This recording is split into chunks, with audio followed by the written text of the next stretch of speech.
Buenas, doctor. ¿Qué tal?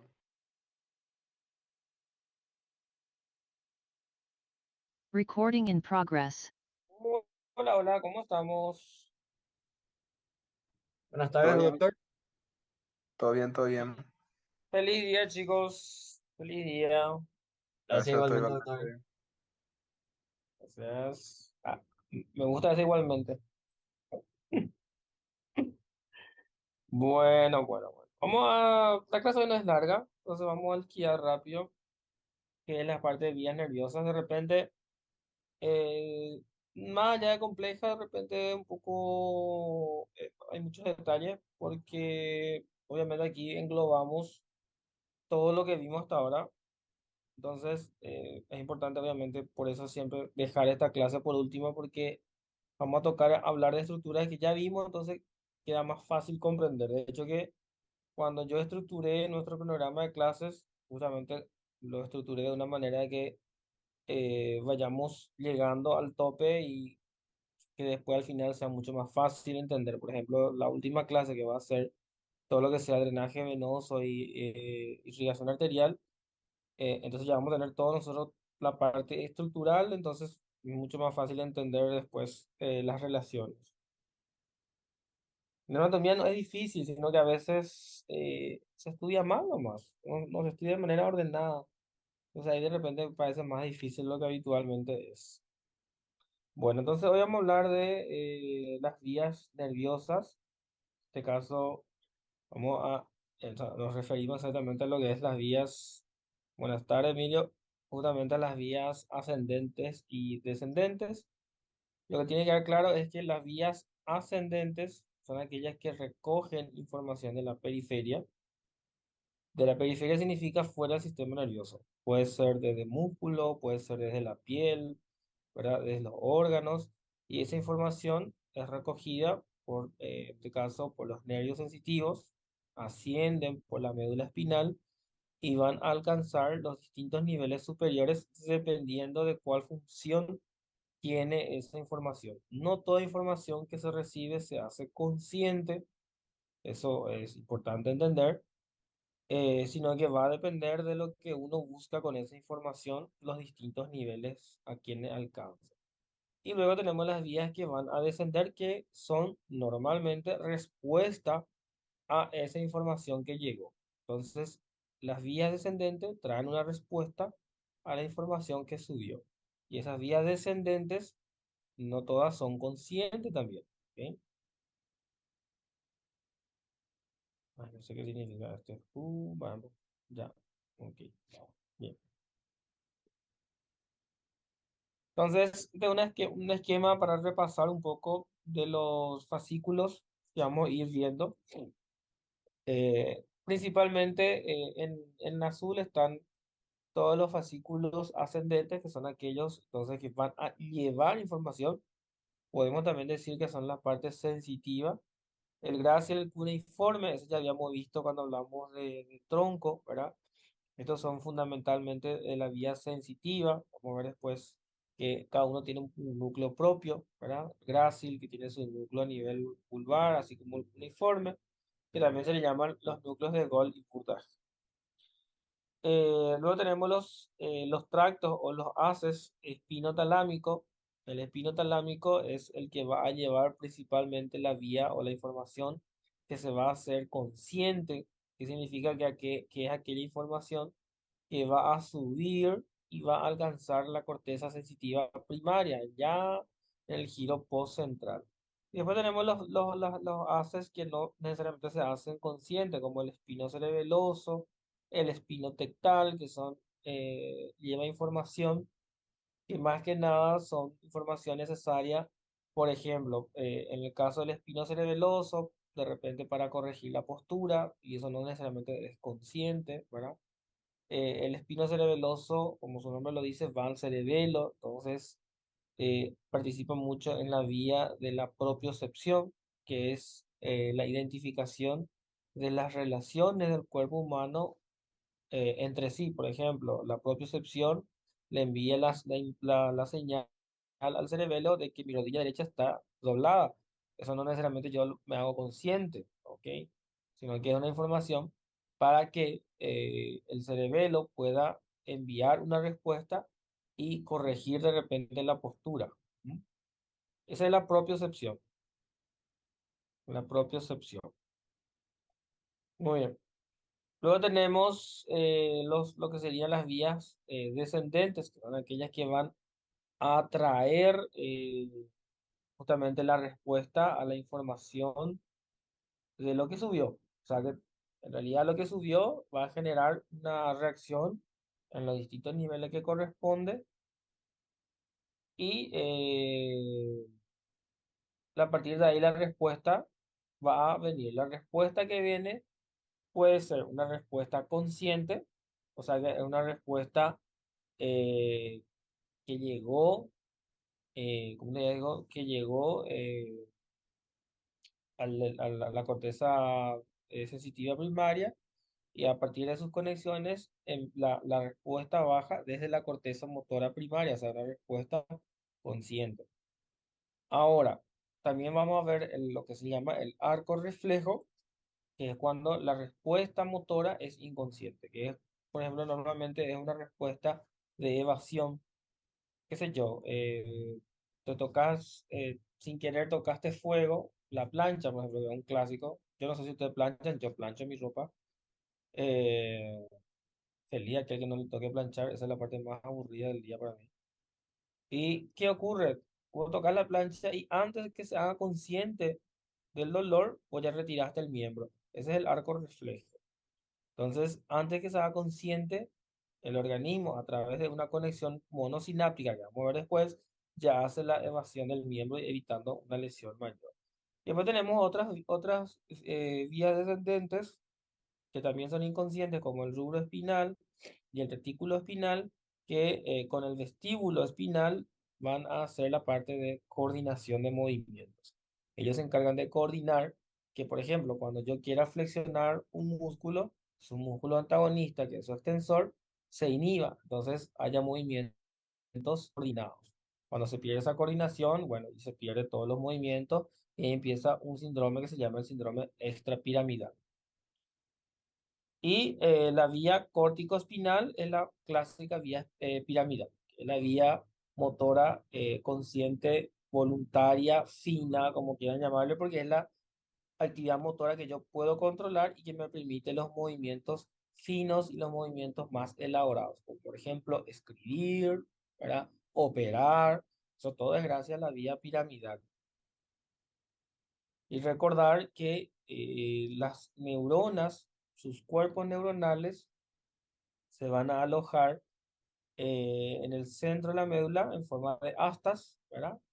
Astas posteriores, astas anteriores, y alrededor de ellas se va a ubicar las fibras blancas o los fascículos, o también cordones, que son todas fibras blancas.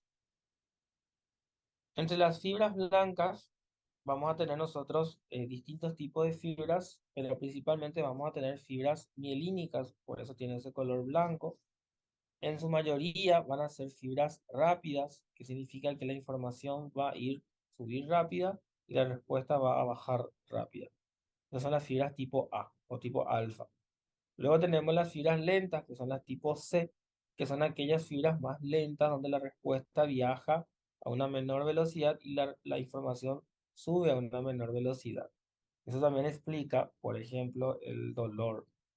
Normalmente cuando nosotros tenemos un estímulo doloroso, el primer estímulo que activa el dolor viajó por una vía rápida, una neurona alfa probablemente. El dolor que le sigue después y que mantiene, eso normalmente ya viene por una fibra lenta, una fibra tipo C, y eso hace que el dolor persista, ¿verdad? Mientras obviamente siga el estímulo. Por eso que cuando nosotros nos pinchamos, por ejemplo, nos clavamos con algo, por más que el estímulo ya cesó, sigue doliendo, porque existen todavía señales que están llegando de manera más lenta. Entonces, las vías ascendentes son aquellas vías que van a llevar una información recogida en la periferia. Es importante entender que esta información no siempre se va a hacer consciente, que significa que no siempre esa información va a llegar a la corteza postcentral. La información que sube puede ser una que se recoge del ambiente, que se llama la estereoceptiva, como el olor, temperatura y tacto. Y luego tenemos la propioceptiva, que es aquella que nos va a dar información propia de nuestro organismo, principalmente de las articulaciones y de los músculos. Por ejemplo, el estiramiento muscular, ¿verdad? Eso va a venir de un órgano que se llama el uso muscular, y de las articulaciones, principalmente de la posición que adopta esa articulación en un momento determinado. Entonces, este es más o menos el esquema. En la periferia se recoge la información. Normalmente la información esteroceptiva, que es aquella de dolor, temperatura y tacto, normalmente son terminaciones nerviosas libres, que significa que son axones que terminan en forma libre en los ápices cutáneos. El estímulo genera una descarga eléctrica de esos axones.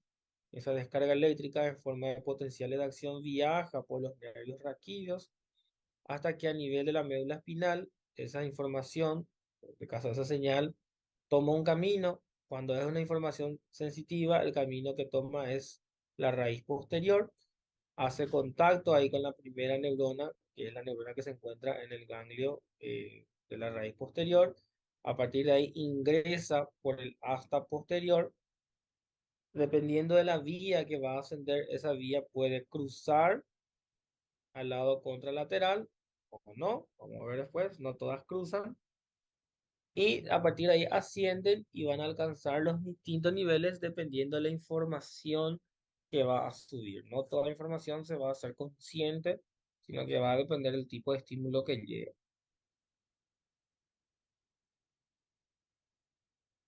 Entonces, este es un clásico ejemplo, es de las tres neuronas o de los tres niveles.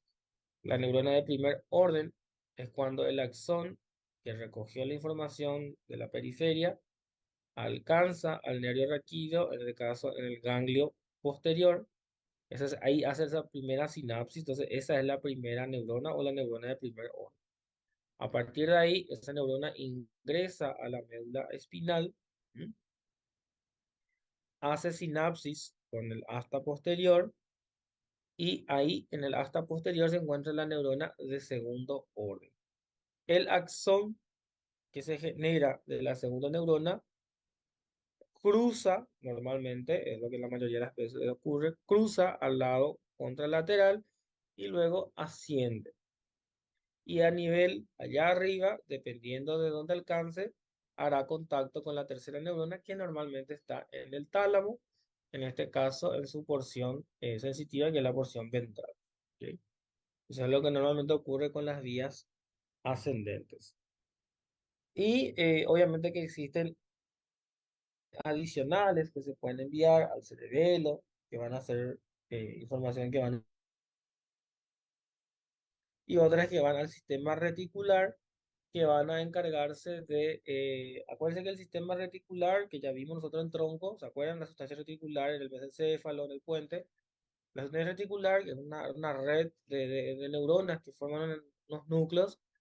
El sistema reticular es un sistema que controla toda la actividad del sistema nervioso, excitándole o inhibiéndole, dependiendo de qué función uno quiera cumplir. Por ejemplo, cuando uno tiene frío, el cuerpo detecta que necesita calor, entonces se activa el sistema reticular y aumenta la actividad motora en forma de temblores. ¿Para qué? Para producir calor.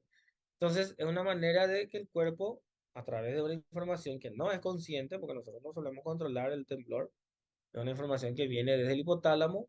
A partir de eso, el sistema reticular activa la actividad motora, empiezan los temblores y se genera calor para justamente ganar temperatura. Entonces, esos son ejemplos de cómo ocurre eh, la información que llega y la respuesta que sale sin necesariamente ser consciente.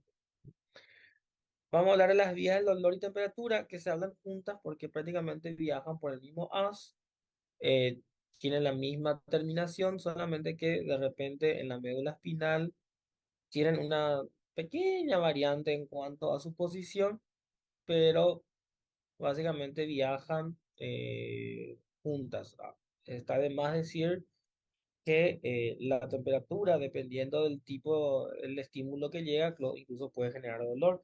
Eso explica por qué cuando uno se quema duele, o por qué cuando uno toca algo muy frío siente que se quema y en realidad le duele, porque realmente la vía es prácticamente la misma. Entonces, todos llegan a un punto que generan sensaciones diferentes, sensaciones iguales. El dolor, cuando vos te pinchas, queda una sensación de calor después.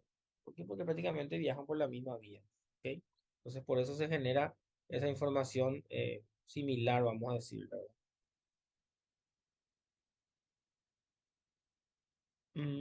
¿A qué te referís, María Victoria, con las neuronas son las mismas para todo el cuerpo?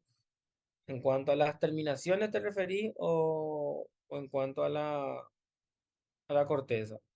Recuérdense que en la corteza nosotros tenemos el homúnculo de Penfield, que justamente eh, cada zona de la corteza sensitiva se encarga de una parte. Por ejemplo, hay lugares donde la sensibilidad es más grande, por ejemplo, en la cara, en la palma de las manos. Entonces, en esos puntos la corteza tiene mayor representación. En cuanto a las terminaciones nerviosas, esas son iguales. Las terminaciones nerviosas libres están por todo el cuerpo. Va a depender mucho del sector que corresponda. Ah, ok. Y ahí están el concepto de los dermatomas. ¿Se acuerdan que hablamos de eso en la clase pasada? Ahora los distintos niveles, ¿verdad? Niveles cervicales, dorsales, lumbares, sacros. Bien. Entonces, las sensaciones de dolor y temperatura ascienden por este fascículo, que es el fascículo espinotalámico lateral, que es uno de los fascículos más importantes de la vía sensitiva consciente, ¿ok? Porque esto es lo que normalmente llega a la corteza sensitiva. Eh, en cuanto a la estructuración de la vía sensitiva, es la misma que el ejemplo que les di. La primera neurona se encuentra en el ganglio posterior. A partir de ahí,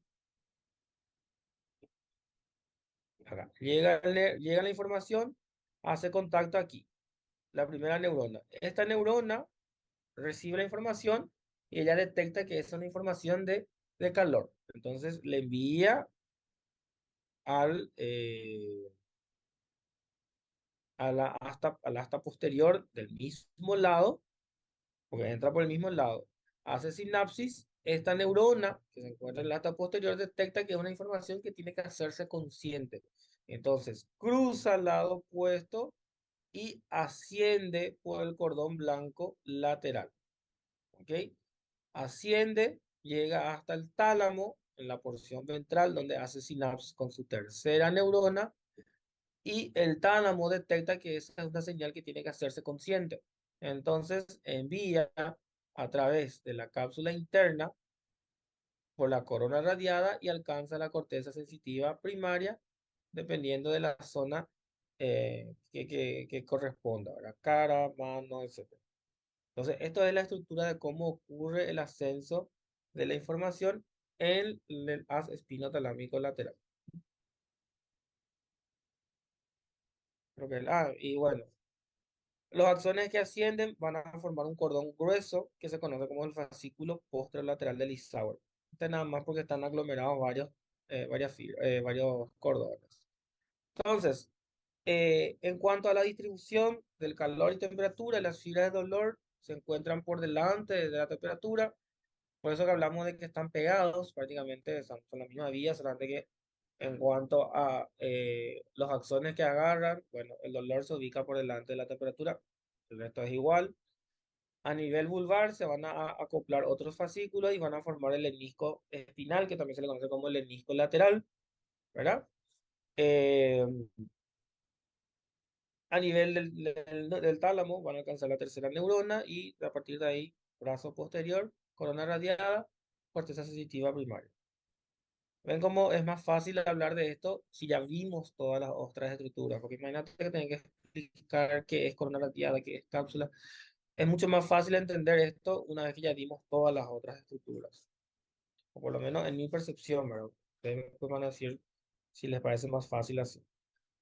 El haz espinotalámico anterior, que también es un haz encargado del tacto, en este caso el tacto leve, y de la presión. Acuérdense que la presión en un punto también se puede convertir en dolor, ¿verdad? Dependiendo de qué tanto es el estímulo. La misma cosa, aquí los axones también penetran por el ganglio posterior, hacen su sinapsis con la segunda neurona, cruzan al igual que el espino talámico lateral y ascienden por delante del espino talámico lateral, o sea, van por delante nada más. ¿M? En este caso, también van a ascender, eh, ¿cómo se llama? A nivel del tálamo, donde van a hacer contacto y sinapsis con su tercera neurona, y a partir de ahí la misma vía. ¿No? Solamente que esta lleva la información del tacto leve o el tacto fino, ¿verdad? O sea, el tacto leve, que es el tacto grueso, ¿verdad? Que es aquel tacto donde yo sé si solamente sé si es frío o caliente, pero no sé si es fino, si es rugoso, o sea, los detalles en sí. Ya en esta vía, que es la vía de Gol y Burda, es cuando uno tiene el tacto fino, ¿verdad? Por eso hablamos del tacto discriminativo. Esto ya habíamos mencionado nosotros porque Gol y Burda tienen un núcleo que se encuentra a nivel vulvar, ¿verdad? Donde hacen contacto y a partir de ahí también se van a redistribuir dependiendo hacia dónde se van a ir. En este caso, los axones también penetran por el ganglio posterior. Todo eso es igual, prácticamente en todas las vías ascendentes. Solamente que aquí, en vez de cruzar a su ingreso, ellos suben directamente por el cordón posterior, ¿verdad? En este caso, el fascículo grácil se ubica medialmente y el cuneiforme se ubica lateralmente. Grácil sería lo mismo que el fascículo de Golf y el cuneiforme, lo mismo que el de Buddha. A partir de ahí, ¿verdad? La diferencia va a estar en que el grácil va a recoger la información desde más abajo, que significa que la información que viene del sacro, lumbar y las seis últimas dorsales, y el cuneiforme lo que queda arriba. Estos van a terminar en sus neuronas de segundo orden, que son los núcleos del Gol y Burdach, que se encuentran a nivel del bulbo, que está a este nivel, ¿ok? A partir de ahí, en ese punto, ellos recién van a cruzar, ahí recién van a cruzar al lado opuesto. O sea que igual la información sensitiva que llega del lado derecho realmente se hace consciente en el lado izquierdo. Eso no va a cambiar. El nivel de decusación nomás lo que es diferente. En el espino talámico lateral, que es el dolor y temperatura, la decusación ocurre ya en el asta posterior donde hace su segunda sinapsis. Aquí, la segunda sinapsis eh, que sería ya en los núcleos de Golgi burdas, allá arriba en el bulbo, ahí recién ocurre la decusación. A partir de ahí, sigue el mismo patrón, ascienden, hacen contacto con el tálamo y del tálamo a la corteza sensitiva. Entonces, la diferencia está en la decusación. Es importante que las vías de Golgi burdas, al hacer su entrecruzamiento, ascienden por el menisco medial, que es el menisco que se encuentra en la parte de la línea media. ¿Ok? El menisco lateral, que también se le llama el menisco espinal, es por donde sube el haz espinotalámico lateral. Dolor y temperatura. Tacto fino, menisco medial, vía de Gol y puta. Bien claro, ¿verdad? Creo que bastante claro eso quedó. Luego tenemos, bueno, en este caso, el del fascículo cuneiforme. También algunos van a entrar directamente al cerebelo, ¿ok? Formando el fascículo cúneo-cerebelo, cúneo de núcleo cuneiforme, y esta información que no se hace consciente porque va al cerebelo, envía la información de cómo se encuentra el sistema osteoartromuscular en el cerebelo para poder el cerebelo tener conciencia. Conciencia le decimos, pero realmente no se hace consciente, sino que el cerebelo se dé cuenta de cómo está la posición de todos los miembros del cuerpo en relación al tronco. ¿Ok? Eso es importante para corregir posturas o incluso para tener el sentido del equilibrio, que después se van a juntarse con otras vías. Bien, luego tenemos lo que sería el espino cerebeloso, que es aquella vía exclusivamente que va a llevar información para la propiocepción, que es para tener eh, la información sobre justamente las relaciones que tienen los miembros con el tronco y poder hacer las correcciones que sean necesarias para mantener el equilibrio y la postura. ¿Ok? La misma cosa, ingresan por el ganglio posterior, hacen sinasis en la columna gris. En este caso, los axones de las neuronas de segundo orden que salen del asta posterior ascienden por el haz espinocerebeloso posterior. En este caso, las neuronas de segundo orden se ubican en un espacio donde se le conoce como el núcleo dorsal de Clark, que es una columna de sustancia gris que justamente delimita el, eh, los núcleos del muro posterior. Eso ya a nivel espinal, que son núcleos distintos a las columnas de lo que sería la vía, como te lo voy a mostrar en esta imagen. Creo que en este primero estaba acá. Los núcleos de Clark, ¿verdad? Por decirlo así, se van a ubicar en esta porción, esta parte posterior. ¿Ok? Sustancia gris. ¿Ok? Entonces, en esta porción se van a ubicar los ganglios en este caso, los núcleos de Clark, donde hacen contacto la segunda neurona y a partir de ahí asciende el haz espinocerebeloso. Entonces, continuar acá. Entonces, hacen contacto, ¿verdad? Con con los núcleos de Clark. A partir de ahí se ubican, de caso, hacia atrás para el posterior, porque también existe un fascículo anterior. Ascienden, ¿verdad? Por el tracto espinocerebeloso y a nivel del bulbo se dirigen al pedúnculo inferior y ahí van a alcanzar la corteza cerebelosa, como muestra en esta imagen. La información que lleva el fascículo espinocerebelo posterior principalmente viene de los usos musculares, eso para ver qué tan elongado o qué tan flexionado o en qué tanta extensión tiene ese músculo. Eso también es importante porque los músculos se pueden extender o se pueden flexionar de manera indeterminada. Eso entra mucho en la parte de la fisiología muscular, pero sí existe un tope que es gracias justamente a esta sensibilidad para evitar que se lesione el músculo. Porque un músculo que se vaya extendiendo se puede lesionar si no hay un tope.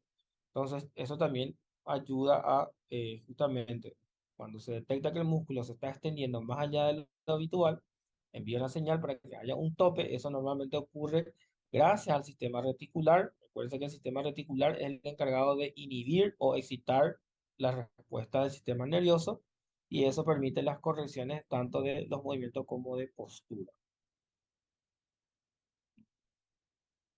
Mente, músculo, pero evidentemente, claro, por eso justamente ustedes saben que los músculos tienen una estructura nerviosa que justamente es el uso muscular, que tiene una terminación nerviosa libre que él detecta qué tan estirado está ese músculo. Entonces, evidentemente que hay una conexión total, ¿verdad? El músculo es un órgano que también tiene una porción nerviosa que es gracias al uso muscular. Estoy seguro que eso también ya habrán dado en histología eh, o, ¿cómo le digo? En fisiología, si yo todavía no diga, ¿verdad? Viste que dice mucho en yo no sé, pecho, ¿no? Ok, está bien. En realidad, bueno, yo no soy un chico de gym, así que no te puedo hablar desde el punto de vista de los gym bro, pero sí te puedo hablar desde el punto de vista neurofisiológico, ¿verdad? Que eh, los músculos tienen un órgano nervioso que es el uso muscular, ¿verdad? El uso muscular, una vez me voy al mes orando.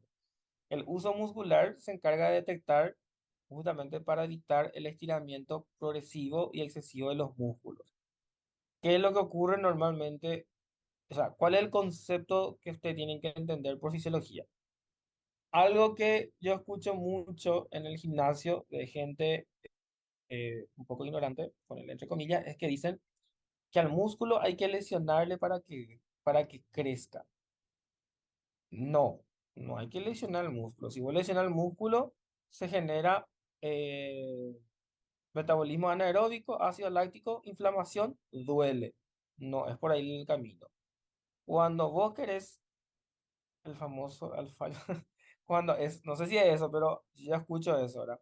Eso lo escuché en el gimnasio que dice, ¿verdad? Que para que el músculo crezca hay que lesionar el músculo, porque la gente dice, o la gente del gimnasio dice que cuando cicatriza el músculo, ahí el músculo crece. No, no es eso. Ustedes saben, o si todavía no lo saben, van a saber o deben saber que el músculo, a diferencia de otros órganos, los músculos son células permanentes. ¿Qué significa? Que yo ya no voy a tener más células musculares. No, porque nosotros nacemos con una cantidad de células musculares y morimos con esa misma cantidad. Si yo lesiono un músculo, él cicatriza y fibrosa, ya no es músculo, se convierte en tejido fibroso. Ahora, lo que yo puedo hacer es, a medida que yo estimule ese músculo detecta que necesita hacer cada vez más fuerza. Eso explica por qué en el gimnasio uno cada vez agarra más peso. Entonces el músculo detecta que necesita más fuerza y lo que hace es aumentar sus cantidades de fibras de actina y miocina y eso es lo que hace que el músculo crezca. ¿Ok? Por eso que es importante cuando uno quiere ganar masa muscular, alimentarse y una alimentación rica en proteínas y también una dieta balanceada en carbohidratos porque lo que vos haces es crecer el músculo en cantidad de actina y miocina, y para que el músculo crezca tiene que funcionar bien, entonces le provees también de carbohidratos para que tenga ATP. Exactamente, hipertrofia el músculo, ese es el objetivo. El músculo no es que cicatriza y crece, o sea, fisiológicamente hablando es un concepto que está erróneo, ¿verdad? Eh, yo no soy Jim Bro, no sé qué concepto tendrán los chicos que hacen gimnasio, pero tenemos que saber que por fisiología los músculos, exactamente, eso es lo que yo suelo escuchar. Yo no le voy a discutir porque obviamente hay cosas que, como dice un profesor, uno tiene que elegir las batallas que va a pelear. Imagínate pelear con una persona que toda la vida pensó eso, ¿verdad? Pero realmente no. Exactamente, ellos creen que hay hiperplasia y no, lo que vos tenés es hipertrofia. Así mismo. Entonces, el músculo no aumenta en células, aumenta el tamaño de las fibras por sobreuso, ¿verdad? Ya está, ya. Vamos a entrenar algún día. Bien, pero bueno, continuando con la clase, ¿verdad? Luego tenemos el fascículo anterior. El fascículo anterior solamente se ubica por delante del posterior. La información es la misma. Aquí la diferencia está en que la vía, en vez de ingresar por el pedúnculo cerebeloso inferior, ingresa por el pedúnculo cerebeloso superior. Es la única diferencia, después todo igual y lleva la misma información. Y después tenemos algunos fascículos que son más pequeños, ¿verdad? Tenemos el espino tectal, que hace sinapsis principalmente con los colículos del mesencéfalo, en este caso con el colículo superior, que son encargados de la visión.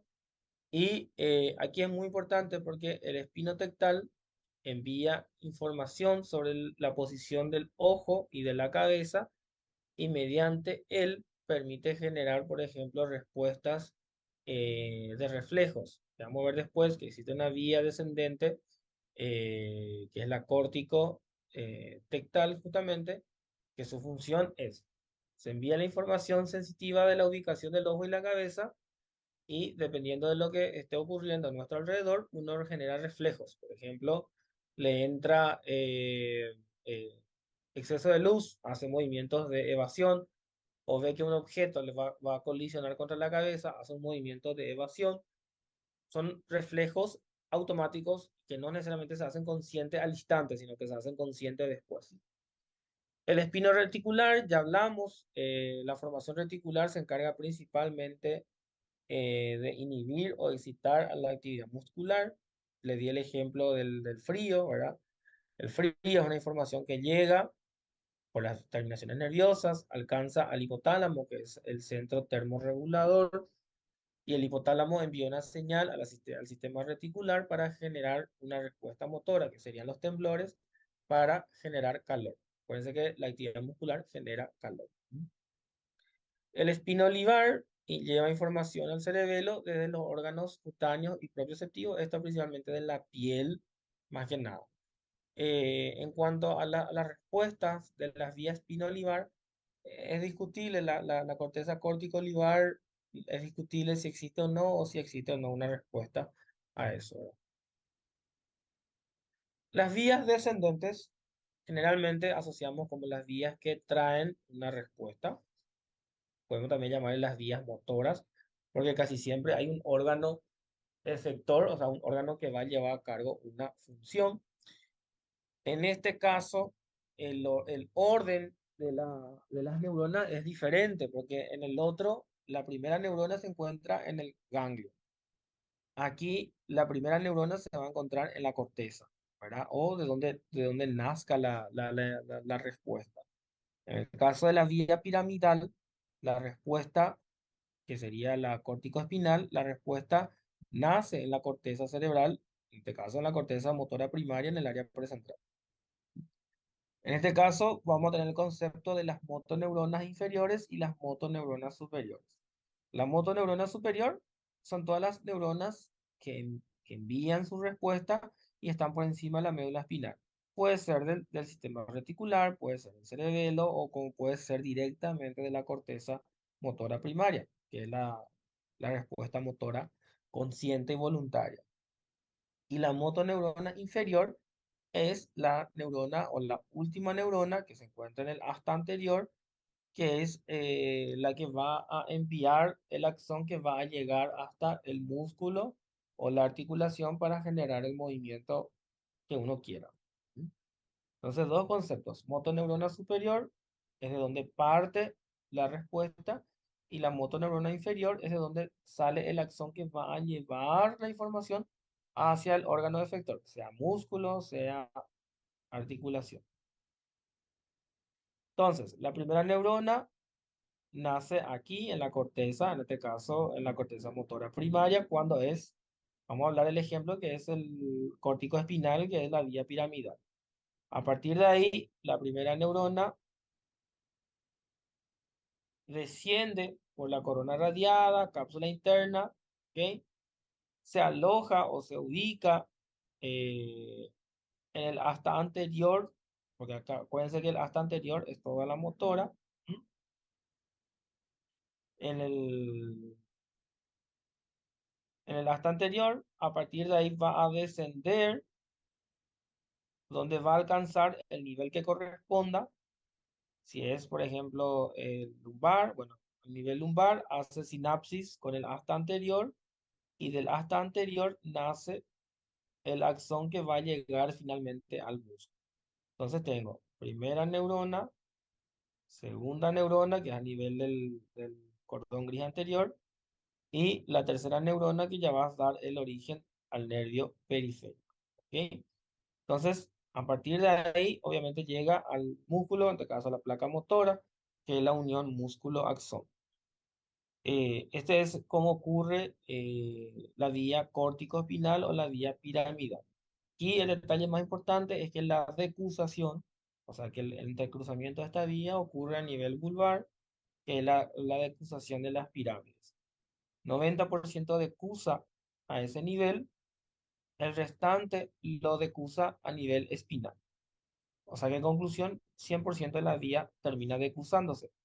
No significa que solamente ese 90% decusa, sino que todo decusa. Solo que el 90% lo hace a nivel vulvar, en lo que conocemos como decusación de las pirámides, y el 10% lo hace a nivel espinal. Normalmente a nivel cervical ocurre ese 10%.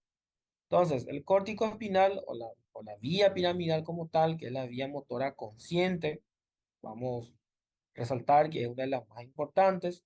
Los axones nacen en la corteza motora primaria, que es la corteza precentral. Específicamente el axón tiene su cuerpo en la quinta capa, descienden por la corona radiada, pasan por el brazo posterior de la cápsula interna. En este caso se disponen, dependiendo de la zona que van a llegar. Por ejemplo, los que están más anterior son aquellos que son más cefálicos, por ejemplo, los que están cerca de la rodilla son los que van al cuello y los que se encuentran más hacia la cola, hacia el brazo en sí, son los lumbosacros, o sea que tiene una disposición también cefalocaudal. Descienden por los pedúnculos mesocefálicos, esto ya vimos todos nosotros, a nivel pontino por las pirámides y a nivel vulvar es cuando justamente ocurre el entrecruzamiento, 90% cruza al lado opuesto, que es más o menos a este nivel donde se cruzan con el lado opuesto, descienden por el cordón anterior y a nivel dependiendo de la zona donde va a salir el nervio raquídeo, hacen sinapsis con el asta anterior, donde va a estar la tercera neurona, y de ahí nace el nervio que va a llegar al músculo que corresponde. ¿Ok?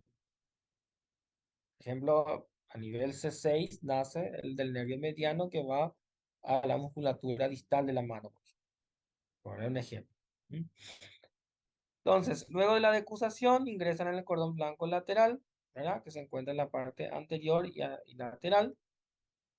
Como les dije, las fibras que no cruzan el bulbo lo terminan cruzando a nivel cervical. O sea que el 100% de la vía piramidal termina cruzándose. ¿Ok? Y obviamente la vía piramidal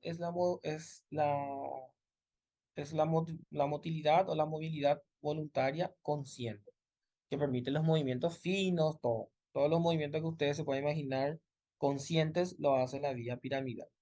Por eso que una lesión de la vía piramidal es bastante grave en la fisiología del paciente y es muy importante saber que la vía piramidal se puede lesionar desde la corteza hasta la motoneurona inferior.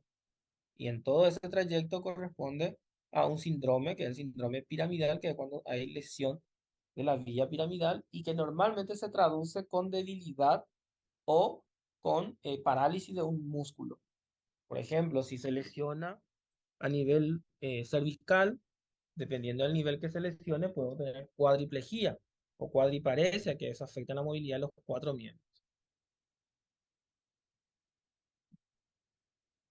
Bueno,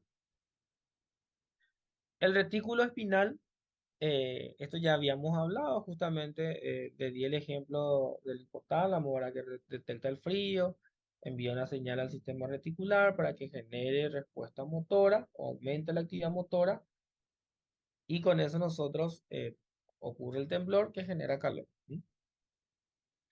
Entonces, aquí la formación reticular envía sus informaciones, en la mayoría no cruza. ¿Ok?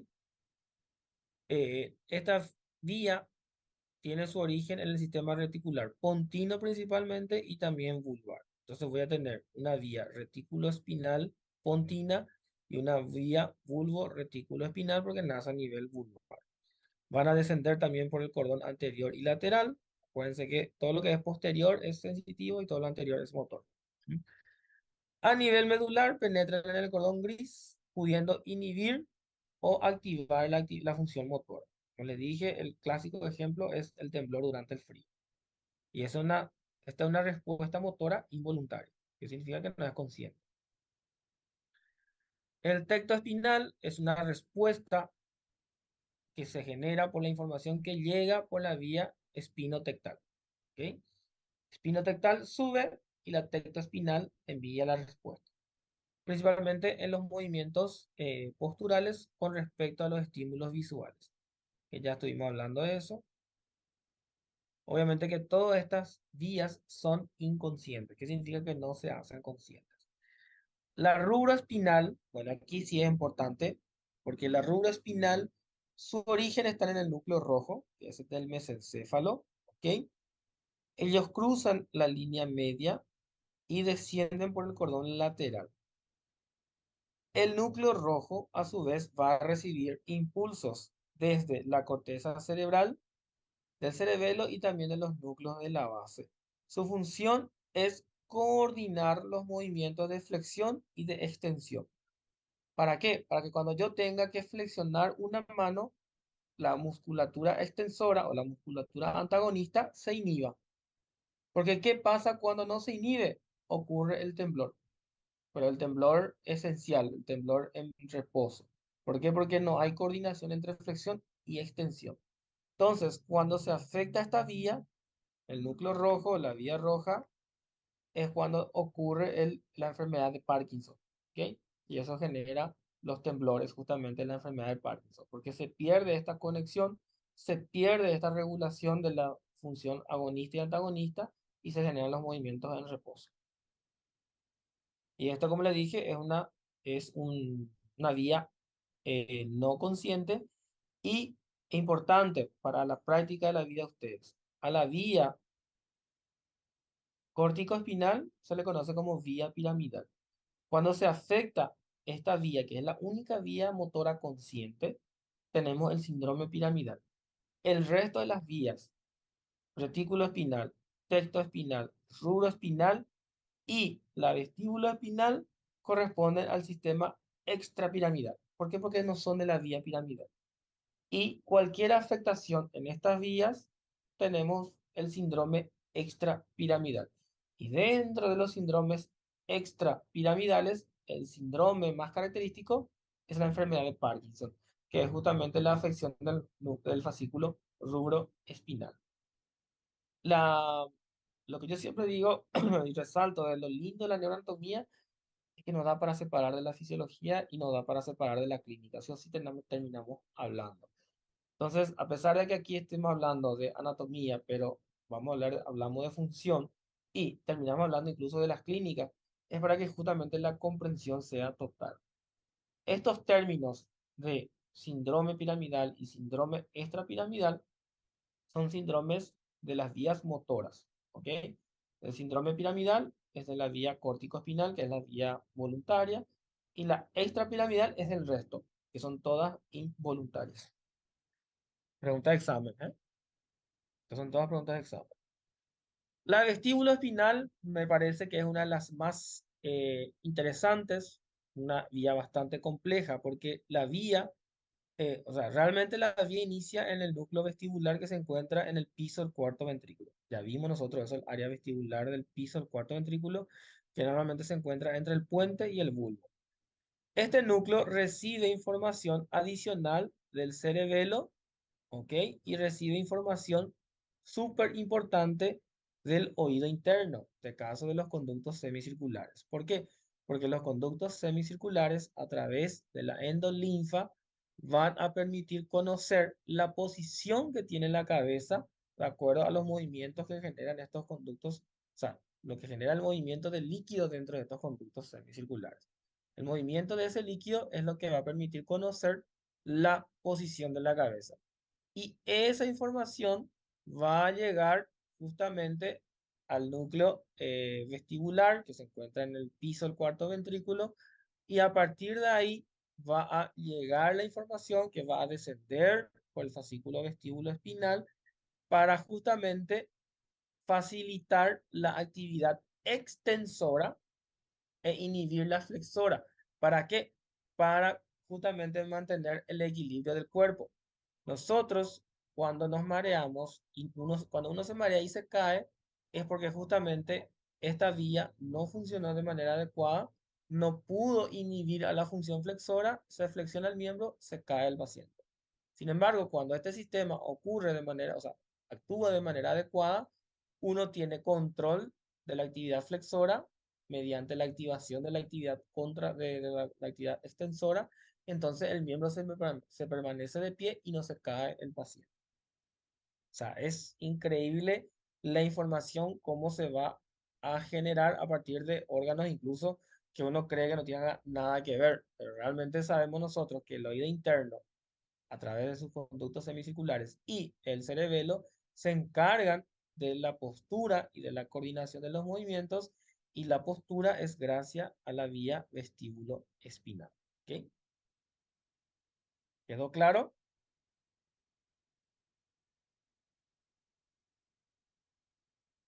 Sí. Ok. Eso creo que era bueno, y después tenemos el arco reflejo, que es una respuesta, en este caso una respuesta motora que no se hace consciente. Normalmente existe una sola sinapsis. ¿M?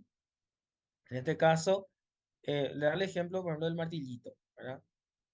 Nosotros lo que hacemos es estimular un uso muscular, un centro tendinoso a través de la vibración. Se envía una señal a través de una neurona, en este caso una neurona sensitiva, obviamente que ingresa por el cordón posterior, donde hace una sinapsis en la sustancia gris de la médula y desde allí directamente puede hacer sinapsis, por ejemplo, como ven aquí, hace sinapsis directamente con el axón de la motoneurona inferior y ya se genera una respuesta. Por ejemplo, la retirada de un miembro ante un estímulo doloroso. Ese es un arco reflejo. Por ejemplo, la búsqueda de los reflejos osteotendinosos, eso es un arco reflejo. Nosotros estimulamos, por ejemplo, los tendones, como el tendón del cuádriceps, que es el más común, ¿verdad? El tendón rotuliano. Se estimula eso, esta señal llega a la médula espinal, una parte de ella asciende, que es una parte que se va a hacer consciente, pero esa va a demorar más. Y luego hay una que hace, hace sinapsis directa con la motoneurona inferior. Entonces, antes de que la información se haga consciente, ya sale la respuesta. ¿Y qué uno hace? Extiende el miembro, por ejemplo. Esto vamos a practicar en la próxima clase que tengamos, vamos a practicar para que entiendan bien lo que es el arco reflejo. Pero el arco reflejo es una respuesta motora involuntaria que no considera o que no llega a niveles superiores. ¿Qué significa? Que, que todo este circuito queda a nivel medular. No sube a ninguna de las estructuras supraespinales. ¿Qué significa? Que no llega al sistema reticular, no llega al cerebelo y mucho menos a la corteza, sino que directamente la respuesta sale de la médula espinal propia. Claro que esa información va a subir y se va a hacer consciente en algún momento, pero antes que se haga consciente, ya la respuesta ya fue emitida. ¿Cuándo es importante esto? Bueno, el arco reflejo es importante para la evasión ante un estímulo doloroso. Pero para nosotros en la evaluación neurológica de un paciente es importante para ver qué tan preservada está la médula. Porque si la médula está dañada, se pierde este arco reflejo. Entonces, eso me va a permitir también evaluar qué tan lesionada está una médula dependiendo de la enfermedad que estemos evaluando. Entonces, la evaluación de los reflejos me permite saber qué tan indemne está la médula espinal en sus circuitos. O sea que es algo bastante complejo. Cuando yo evalúo un reflejo, realmente estoy evaluando todo este sistema en los distintos niveles que corresponda, que nosotros ya vimos cuáles son esos niveles, ¿verdad? Cervical, dorsal, lumbar, sacro. Bueno, y ese era el último. Esta es una frase que yo siempre utilizo y espero que nunca se olviden, que es la frase que dice en latín primum non nocere, que es lo primero es no hacer daño. El día de mañana, cuando ustedes tengan que actuar sobre un paciente, sobre la dolencia de un paciente, recuérdense que si ustedes no le dan ningún beneficio, es mejor no actuar directamente sobre el paciente, sino que buscar quién lo pueda hacer. Eso habla mucho de la mala praxis. Si yo, como neurocirujano, me llega un paciente con, por decirte, em, un dolor de muela, nada que ver conmigo. Si yo no le puedo ofrecer ningún beneficio, no le voy a tratar y darle un perjuicio al paciente. Voy a derivar a quien corresponda o pedir ayuda a quien corresponda. Los médicos no trabajamos solos, no somos islas. Nos necesitamos entre todos los especialistas. Entonces, acuérdense de esta frase siempre el resto de su vida. Lo primero es no hacer daño. Nunca un médico obviamente va a actuar queriendo dañar a su paciente. Siempre vamos a actuar en beneficio de nuestros pacientes. Bueno, chicos, esa era la clase de hoy. No sé si quedó alguna duda. De repente sé que es mucha información, pero creo que una información ya más fácil de captar, porque como ya vimos todo esto nosotros en la estructura, entonces es más fácil hablar de pedúnculo, es más fácil hablar de corteza, porque ya vimos todo. Em, la próxima clase vamos a hablar de los pares craneales y luego ya vamos a ir terminando. Bien a sus compañeros. Bueno, yo no sé, creo que la clase se queda grabada, pero a los que puedan conectarse, siempre conéctense, ¿verdad? Entonces, para que justamente puedan aprovechar también ustedes. Em, ¿Qué les parece si voy a hablar con el doctor Ibarrola si el próximo sábado hacemos nuestra clase práctica? El viernes es feriado. No sé si el sábado ustedes tienen clase, que sería el sábado 30. Yo todavía no, ¿cómo le digo? Todavía no fijé fecha. Entonces, podemos fijar para el próximo sábado. Yo voy a estar, el jueves 28 yo voy a estar para la trivia, porque, bueno, me invitaron para ser jurado. Viernes es feriado, obviamente no creo que haya actividad en ningún lado.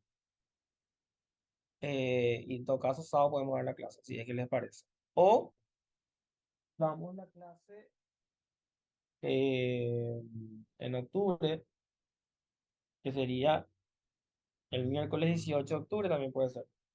No les digo antes porque yo no creo que me vaya. ¿Qué opinan? Puede ser o el 30 de septiembre o podemos dar, a ver, y puede ser ese, sí, el 30 de septiembre es creo que lo más factible. O en la semana del 18 que es un miércoles a la mañana. Creo que el 18 de la mañana estaría bien. ¿Qué dicen? 18 de octubre. 18 de octubre entonces. Entonces el 18 de octubre damos una clase práctica. Después vamos a dar una clase práctica más preparcial, el simulacro y todo lo que hicimos ya. Y rendimos nuestro último parcial el 28. Y con eso terminamos las actividades de neuroanatomía. Excelente, de lujo, perfecto. Entonces nos vemos la próxima semana. Vamos a empezar con los pares. Pidan a los compañeros que se conecten, todo lo que puedan. Siempre no es lo mismo sacar dudas después que sacar dudas en la clase. Hola, sí. Ah, la semana del 18 de octubre ya va a ser nuestro recuperatorio. Va a empezar la semana de recuperatorio. Yo no creo que vamos a tener una práctica así en esta semana. Bueno, y vemos en un horario que no tengan clase, porque las prácticas son más que nada para ver las piezas y todo más, ¿verdad? Más allá de, pero no hace falta que sea también muchas horas. Podemos coordinar incluso, dividir los grupos y cada grupo viene en la hora que le corresponde. O Sí, sí. directamente dejamos una última clase práctica antes de nuestro parcial, también, para no sacarle mucho tiempo a ustedes. Yo sé que estarán a full con sus exámenes también. Porque realmente en piezas anatómicas no nos queda mucha pieza anatómica por ver. Eh, en cuanto a médula no hay muchos detalles. Más bien después de que veamos arterias, ahí sí vamos a ver las piezas de vascularización. Incluso podemos dejar más adelante nuestra práctica. Yo no me apuro por eso porque todo esto que estuvimos viendo es más teoría que práctica. Porque en las piezas anatómicas en sí no hay mucho que ver. ¿Ok? De eso no se preocupen. Vamos a coordinar el mejor día que les queda a ustedes. Yo me adecuo a eso justamente para no perjudicarles. ¿Está bien? Genial. Dale, dale, perfecto. Que tengan un buen resto de jornada